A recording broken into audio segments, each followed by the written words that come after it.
wassalamu ala sayyidina Muhammadin wa ala alihi wa sahbihi ajma'in, amma ba'du. Yang kami hormati Kepala Kantor Kementerian Agama Kota Palembang, yang kami hormati Kasubag TU, dan kami hormati para kasih-kasih dan para seluruh karyawan dan karyawati di Kementerian Agama Kota Palembang, dan para jamaah yang dimuliakan Allah Subhanahu wa Ta'ala. Pertama-tama dan paling kita utamakan selaku hamba Allah Subhanahu wa Ta'ala. Ke-10 Aceh Sunan.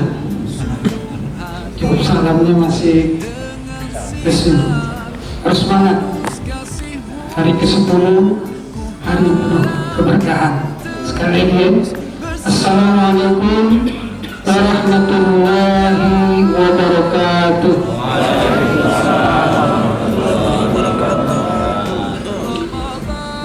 Yang saya hormati Kepala Kantor Kementerian Agama Kota Palembang, yang saya hormati Kasubag TU, Kasih Dinas Penyelenggara Syariah, para asatidz,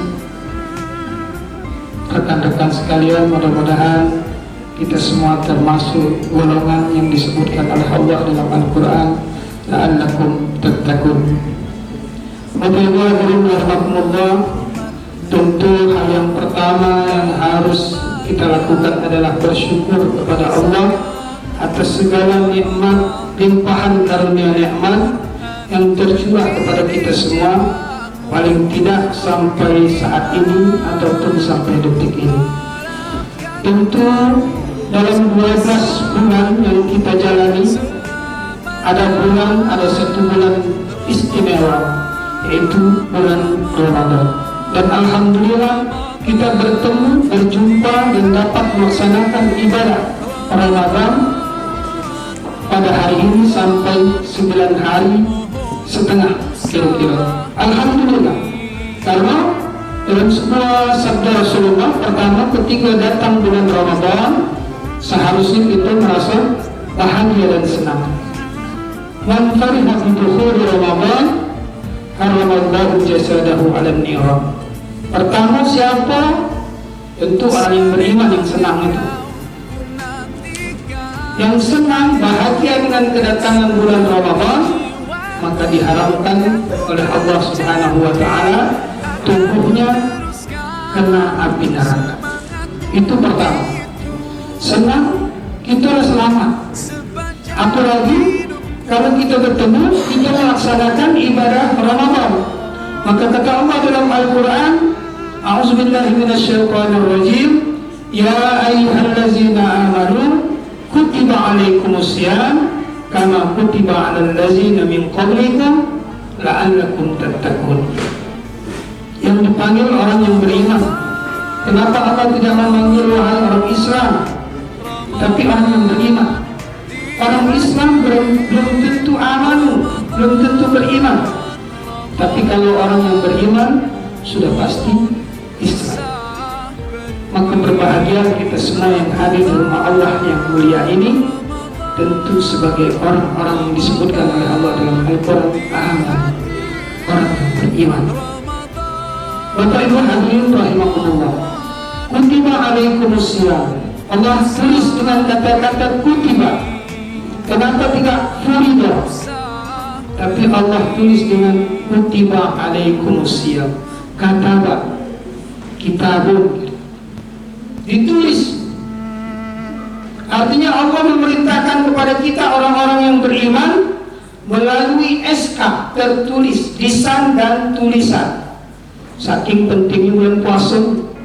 Kalau aku kepala keluarga kira diperintah oleh rekan kemenak ini pakai SK. Jadi kuat. Kalau bayang ada SK. Itu pula Allah memerintahkan kita sebagai orang yang beriman ini dengan tulisan. Kutiba alaikumusiyam. Diwajibkan pada kita semua orang yang beriman secara lisan dan tulisan. Apa yang diwajibkan? Asyam, puasa. Tidak makan dan tidak minum sejak terbit matahari sampai terbenam matahari. Itu. Tapi ada juga yang menafsirkan ini sekedar penambahan ilmu pengetahuan. Kalau kata asyam itu tidak boleh makan, tidak boleh minum dari terbit matahari sampai terbenam matahari.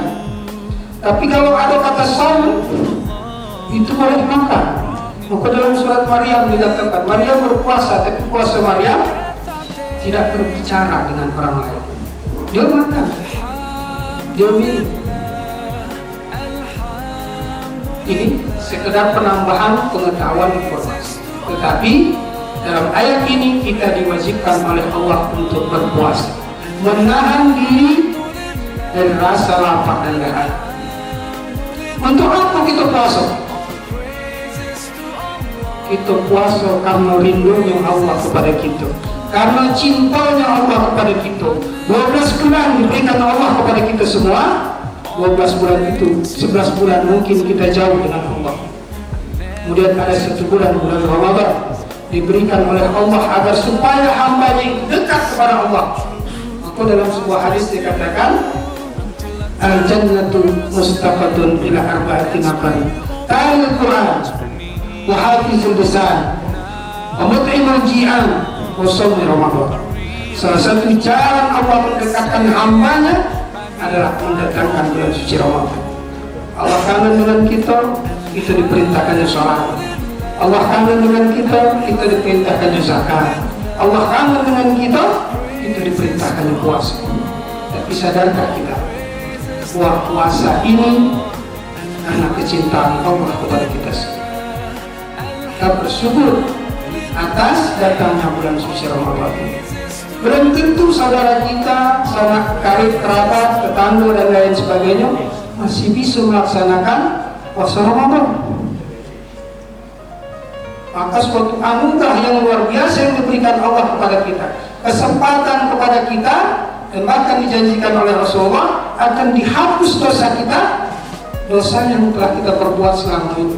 Man shoma Ramadhana imanan wa ihtisaban ghufira lahu ma taqaddama min dzambi. Kalau kita puasa bulan Ramadan dengan keimanan dan keikhlasan, maka insya Allah dihapuskan dosa-dosa kita yang telah lalu. Apa yang kurang diberikan Allah kepada kita? Kalau kita masih ada galak puasa, masih ada galak sembahyang, diberi kesempatan oleh Allah menghapus dosa kita, apa lagi kasih sayang Allah yang tidak diberikan kepada kita? Untuk apa Allah memerintahkan kita berpuasa? Ujungnya la'allakum tattaqun, agar kita bertakwa. Makna takwa bisa takut, bisa kita mengerjakan segala perintah Allah, menjauhi segala larangan. Tapi kalau maknanya menjalankan segala perintah Allah dan menjauhi segala larangannya, kita tidak bakal sanggup. Banyak perintah yang tidak kita lakukan, banyak larangan yang masih tidak bisa kita hindari. Allakum tattaqun. Ada sebuah kisah, kalau penceramah sebelum-sebelumnya ada cerita lain Pak Kasih. Aku nak ada cerita juga walaupun dikit. Ada cerita di zaman para sahabat dulu. Ada seorang anak muda datang ke kota Damaskus. Anak muda ini tidak punya apa-apa, pegawai dah, cuma modal niat ingin belajar agama dengan membawa pakaian yang dia pakai. Datang ke Damaskus bertanya kepada orang-orang, adakah orang alim yang bisa saya jadikan guru? Jika ia bertanya, orang Damaskus kemudian menunjukkan sebuah masjid, dan di masjid itu ada seorang ulama besar. Jadi datanglah anak muda ini tadi ke masjid tersebut dan kebetulan bertemu dengan ulama tersebut. Kemudian dia mengucapkan salam dan memberitahukan kedatangan Kiai, kalau masuk itu aku ni nak belajar agama, tapi aku tak punya apa-apa. Aku nak melok Kiai. Kiai makan, aku melok makan. Kiai dah makan, aku dah makan. Aku nak belajar agama. Apa kata Kiai? Kalau main itu kamu saya jadikan murid, tapi dengan syarat Kalau aku makan, kamu makan. Aku tidak makan, kamu tidak makan. Singkat cerita, setelah 6 bulan belajar dengan guru ini tadi, baru tahu muridnya bahwa gurunya ini selain daripada ulama besar, dia pula zuhud. Kalau ada makanan, dia makan. Kalau tidak kata makan, dia puasa.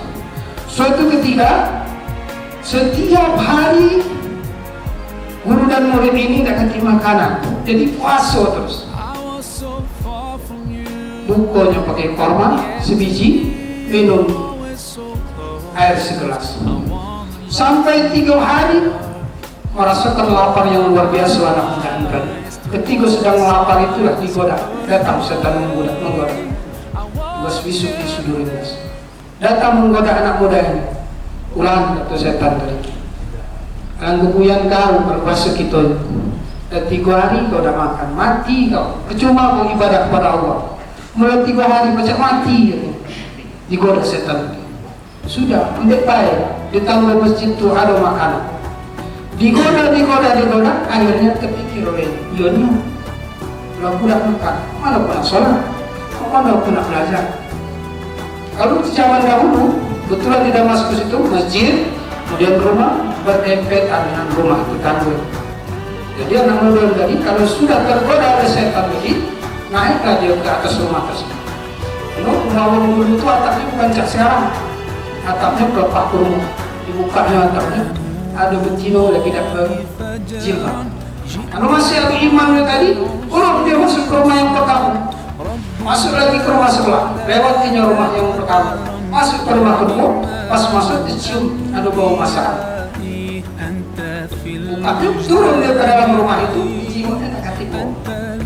Dibukanya lah panci tadi, ternyata tuan rumah lagi malbus teror, cuma 2 ekor. Tapi kalau saking laparnya, embeknya terong tadi, sikok dimakan dan dimasukkan ke mulutnya, kemudian dikunyah. Tapi saat dia mengunyah, Allah menyelamatkan kembali ketakwaannya kepada Allah, kembali dikembalikan oleh Allah keimanan. Kemudian ingat, ketika dia ingat sedang mengunyah makanan tersebut, terong tadi, tapi belum ditelan, dikeluarkannya, dicampakkan di lantai orang tersebut. Kemudian dia kembali ke masjid. Setelah kembali ke masjid, tahu-tahu di masjid gurunya lagi berbicara dengan seorang perempuan. Pas gurunya jenguk anak muda tadi, dipanggilnya lah. Kira-kira anak mudanya tadi kita sebutlah namanya Nasrullah. Ya Nasrullah Ta'ala. Datang anak sekolah. Kebetulan gurunya lagi ngobrol dengan perempuan tadi.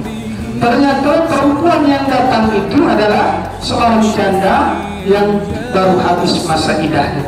Menghadap kepada guru tersebut ingin dicarikan jodoh. Datang panggil Rasulullah tadi.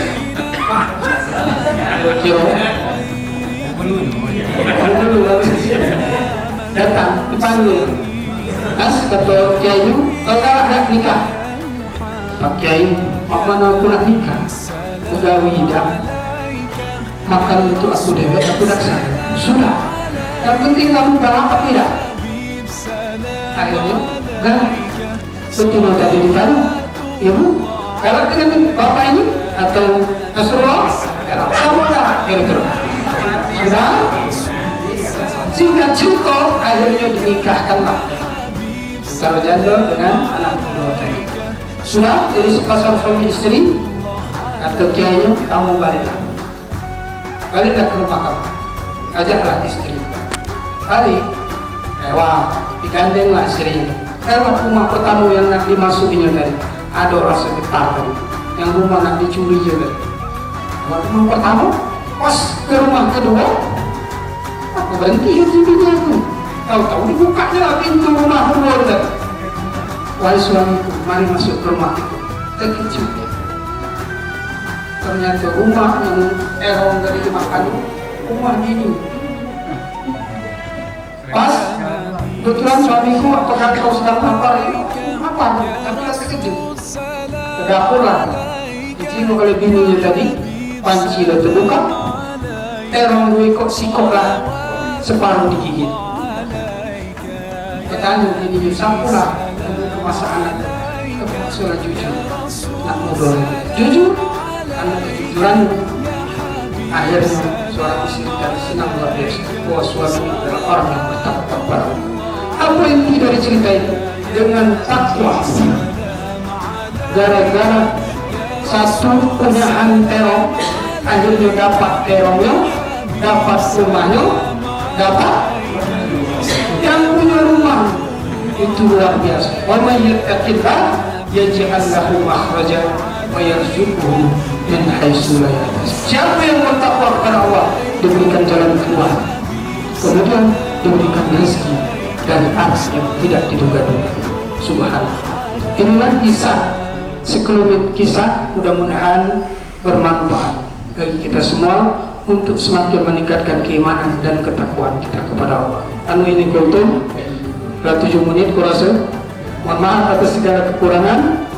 Billahi taufiq wal hidayah. Wassalamualaikum warahmatullahi wabarakatuh.